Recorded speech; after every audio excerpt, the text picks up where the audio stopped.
Ahora que estamos solos, podemos hablar de Demetrio I de Macedonia. Allá por el año 323 a.C. murió Alejandro Magno a los 32 años. Y esa muerte provocó un desastre que empezó con la lucha por la sucesión. Se dirimía quién iba a mandar en el imperio macedónico y empezaron una serie de líos bastante habituales cuando se muere un líder aglutinante. El hijo de Alejandro fue desplazado y asesinado luego, junto con Roxana, su mamá. Los generales que habían acompañado al jefe del imperio se dividieron y se distribuyeron, como los famosos diádocos, sucesores, en todas las tierras conquistadas por Alejandro. Solo nomás para nombrarlos, digamos que Casandro se quedó con Grecia y Macedonia. Ptolomeo, Egipto. De los Ptolomeos proviene Cleopatra. Seleuco se quedó con Persia, Lisímaco tomó la Tracia, Antígono el Asia Menor y la Frigia. Ninguno de estos hombres quedó conforme con lo que le había tocado y así guerrearon entre ellos por más de 40 años. Demetrio era hijo de Antígono Monoftalmo. Monoftalmo, por si ustedes no se dieron ya cuenta, quiere decir tuerto. Antígono Monoftalmo es Antígono el tuerto, que era el dueño de Frigia, como se ha dicho. Cuenta Jacob Burckhardt que Demetrio tenía un físico majestuoso y una belleza notable. Era lindo, vamos a decirlo, yo lo puedo decir así. Las personas se acercaban nada más que para verlo. Se llevaba bien con su papá, con el tuerto, y junto a él luchó para apoderarse y unificar todo el territorio del imperio alejandrino. A veces Demetrio y su papá se peleaban.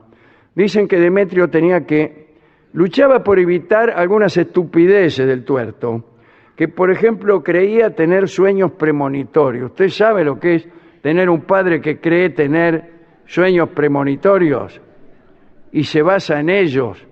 Pero no para jugarle al 52, sino que para declararle la guerra porque soñó. Bueno, y Demetrio trataba de interferir esas acciones para evitar desastres. En una oportunidad, Antígono había soñado que debía matar a Mitrídates, un muchacho que se había criado junto a su hijo. Demetrio le avisó al amigo y le dijo: rajá, que el tuerto soñó que te tenía que matar. Y este muchacho huyó, y tiempo más tarde Mitrídates fue el fundador de la familia real del Ponto. Y ahí está Mitrídates VI, descendiente de esa familia, fue aquel del que siempre hablamos, que había desarrollado una habilidad para que los venenos no le hicieran daño. De todos los venenos conocidos él tomaba un poquito e iba acostumbrando el organismo muy paulatinamente hasta que ya no le hacía daño un veneno. Entonces empezaba con otro. Y así tenía el organismo predispuesto de tal manera que no había forma de envenenarlo. Al final lo mataron con un almohadón mientras estaba en el baño.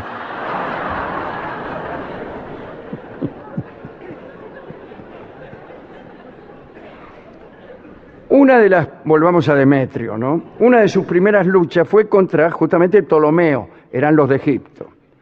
Y consiguió ganar el territorio de Halicarnaso y algunas ciudades del Asia Menor.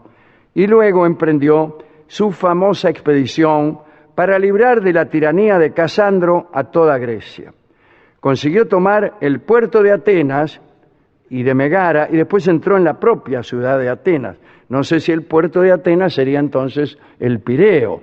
Fue notable el modo en que celebraron los atenienses a su libertador Demetrio. La gente se mataba para verlo nada más. Demetrio era muy galante.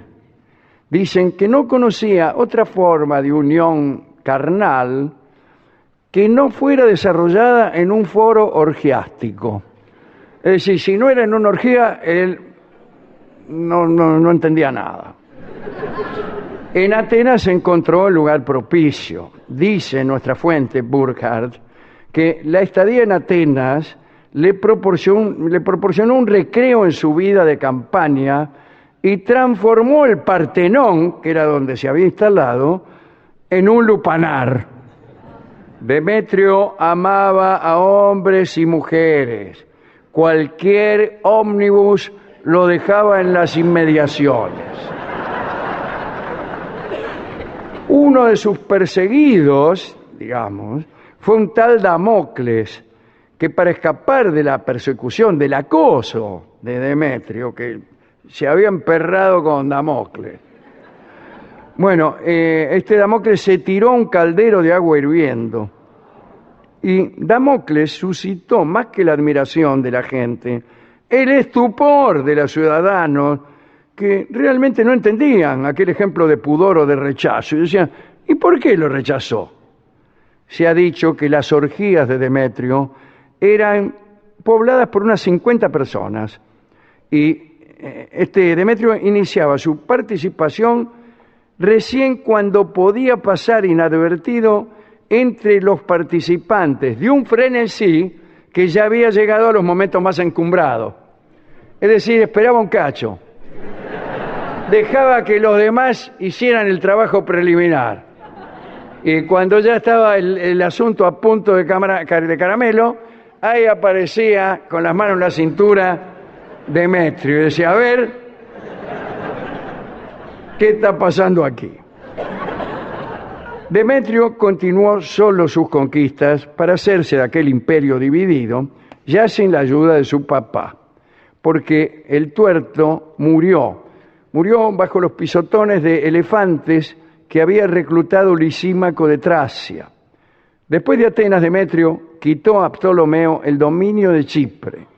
Allí se enamoró e incluyó en sus orgías a la famosa flautista Lamia.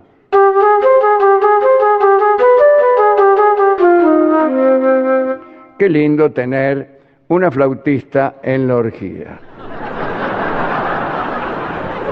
Cuentan que Demetrio imitaba los despliegues teatrales de los héroes de la tragedia. Burckhardt dice que constantemente aparecía rodeado de una solemnidad así dramática, encarnaba un verdadero héroe y sobreactuaba su estirpe. Su traje era de púrpura y oro, los zapatos también, y en su pecho llevaba entretejido el sistema celeste, como la camiseta del Cruzeiro. Después de su paso por Atenas y Chipre, Demetrio luchó en Rodas, y en el famoso asedio de Rodas pasaron cosas interesantes. La especialidad de Demetrio era la construcción de enormes máquinas de asediar. Por eso lo llamaban Demetrio Poliorcetes. La poliorcética es el nombre de la ciencia que estudia los procedimientos para sitiar ciudades. La poliorcética griega alcanzó su apogeo precisamente en tiempos de Alejandro y de los diádocos. Demetrio manejaba escaleras, catapultas, estrategias de rodeo que impedían cualquier fuga de los asediados.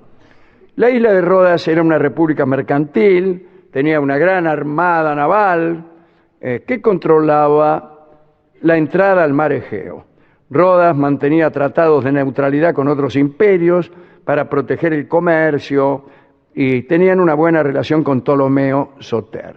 Demetrio estaba preocupado por la posibilidad de que Rodas se aliase con este Ptolomeo, etc. Bueno, tenía Demetrio una flota de 200 naves, 150 navíos auxiliares, pero mandó a construir varias torres de asedio con el fin de asaltar las murallas. La primera fue una torre montada sobre 6 barcos, en el mar estaba. Bueno, no dio resultado.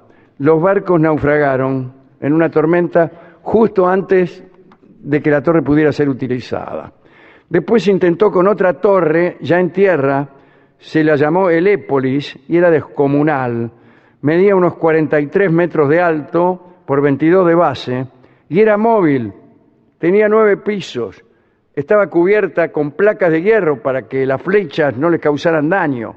Adentro iban los asaltantes, los arqueros, y tenía ventanas y balcones por donde disparaban las flechas.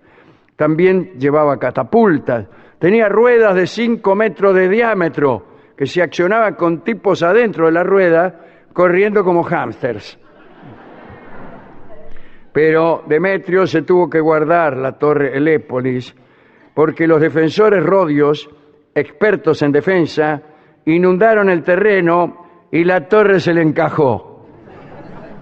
Finalmente, una flota enviada por Ptolomeo hizo huir precipitadamente a Demetrio, que abandonó la mayor parte de su armamento. Para celebrar su victoria, los rodios decidieron que el artista Cares de Lindos construyera una estatua gigantesca del dios Helios, que era el protector de la ciudad. Dice la crónica: le preguntaron al escultor cuánto costaría una estatua de 50 pies, 15 metros. Dígame, dice, ¿cuánto vale una estatua de 15 metros de altura? Y el tipo le dijo, tanto. ¿Y el doble de altura? Y el tipo automáticamente dijo, el doble. Si de 15 metros cuesta 100, de 30 metros vale 200. Chau. No tuvo presente Cares que al doblar la altura necesitaría 8 veces más materiales. Y eso lo llevó a la bancarrota y al suicidio. El Coloso de Rodas fue terminado en el 292 a.C. y 66 años después un terremoto derribó la obra. Como saben ustedes, es una de las maravillas del mundo antiguo. Tenía, si hay que creer, un pie, una pata en cada orilla de la entrada al puerto de Rodas. Así que andaba medio con las patas abiertas. Y los habitantes de Rodas decidieron dejar la estatua destruida, acostada ahí en el mismo lugar que cayó, porque un oráculo aseguró que el derribo de la estatua fue voluntad de los dioses. Y así quedaron los restos de la estatua durante 900 años, hasta que en el año 654 después de Cristo, los musulmanes se apoderaron del bronce como botín en una de sus incursiones. Y un judío de Edesa compró todo el bronce y dijo haber necesitado 900 camellos para cargarlo. Pero bueno, volvamos a Demetrio. Más tarde invadió Macedonia, ganó, se proclamó rey, hubo nuevos festejos, por supuesto, con orgías. Para los macedonios, Demetrio se volvió antipático e inaccesible. Vio cómo era gente. Demetrio, dice, cada vez que alguno le hacía un pedido, una petición escrita, la tiraba por un puente al río, porque decía que un rey no debía hacer caso a las peticiones insolentes, puesto que como monarca estaba en actitud de darse cuenta de todo lo que era necesario. La última temeridad de Demetrio fue enfrentar a Seleuco, el rey de Persia, quizá el más poderoso de aquellos que se disputaban el imperio de Alejandro, y Seleuco lo venció y lo apresó. Demetrio vivió custodiado, aunque bien tratado, le permitían cazar, mantener comunicación con sus compañeros derrotados, etc.